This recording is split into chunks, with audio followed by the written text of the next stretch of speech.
وبركاته إن الحمد لله والصلاة والسلام على رسول الله أما بعد فأعوذ بالله من الشيطان الرجيم بسم الله الرحمن الرحيم اقرأ باسم ربك الذي خلق خلق الإنسان من علق الحمد لله আপনারা অত্যন্ত ভাগ্যবান এই বলামবাসী যে মাদ্রাসার প্রতিষ্ঠা হেফজখানা মাত্র 5 বছর এই 5 বছরের ভিতরে 30 জন হাফেজ হেফজ শেষ করে মাদ্রাসা থেকে সমাপনী করেছেন। এটা আপনারা খুশি না? খুশি। মহসিন ভাই বলেছেন জান্নাতে যাওয়ার জন্য এটাই যথেষ্ট, এটাই যথেষ্ট যে খেদমত এই ছাত্রদের মধ্যে করতেছেন আপনারা। আলহামদুলিল্লাহ অল্প সময়ে মাদ্রাসা অনেক সুনাম অর্জন করেছে। এই মাদ্রাসার ছাত্র অনেক কম্পিটিশনে অনেক জায়গায় পুরস্কার এনেছেন। আলহামদুলিল্লাহ তাআলা যেন এই মাদ্রাসাকে কবুল করেন, আপনাদেরকে যেন কবুল করেন। বিশেষ করে যারা মাদ্রাসা প্রতিষ্ঠা করে কবরে সেই যে গ্রামবাসী কবরবাসীদেরকে আল্লাহ তাআলা যেন মাফ করে দেন। এই বছর এই মাদ্রাসা থেকে 5 জন হেফজ শেষ করে আজকে পাগড়ি পরাবেন। আজকের প্রধান বক্তা সহ আমার ভাই সকলেই মুরব্বিয়ানে আজমদের হাত থেকে ছাত্ররা পাগড়ি পরাবেন। আমি তাদের নাম ঘোষণা করছি। বোলাবো মোল্লাপাড়া নুরানিয়া হাফিজিয়া মাদ্রাসা ও এতিমখানা হাফেজ ছাত্রদের পাগড়ি প্রদান 2025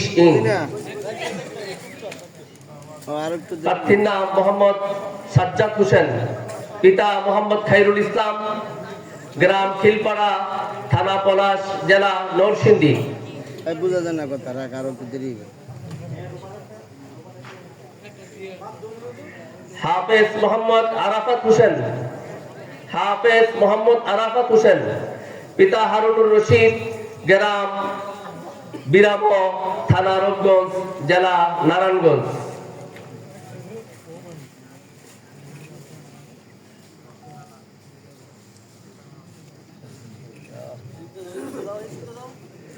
হাফেজ মোহাম্মদ ইয়াদ হাসান, পিতা মোহাম্মদ বিপ্লব হোসেন, গ্রাম সান্তানপাড়া, থানা পলাশ, জেলা নরসিংদী।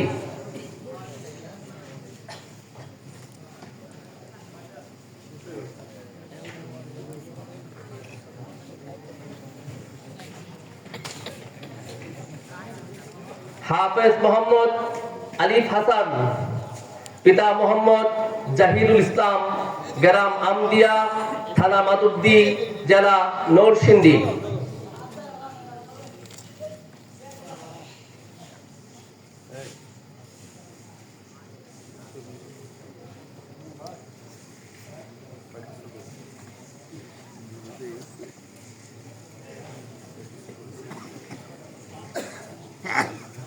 হাফেজ মোহাম্মদ আব্দুর রাব্বি, পিতা মোহাম্মদ জাহাঙ্গীর হোসেন, গ্রাম সান্তানপাড়া, থানা পলাশ, জেলা নরসিংদী।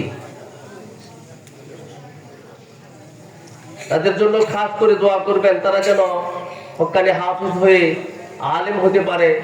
এই আপনার আমার জন্য দ্বীনের দ্বারক বাহক হওয়ার তৌফিক আল্লাহ তাদেরকে দান করেন।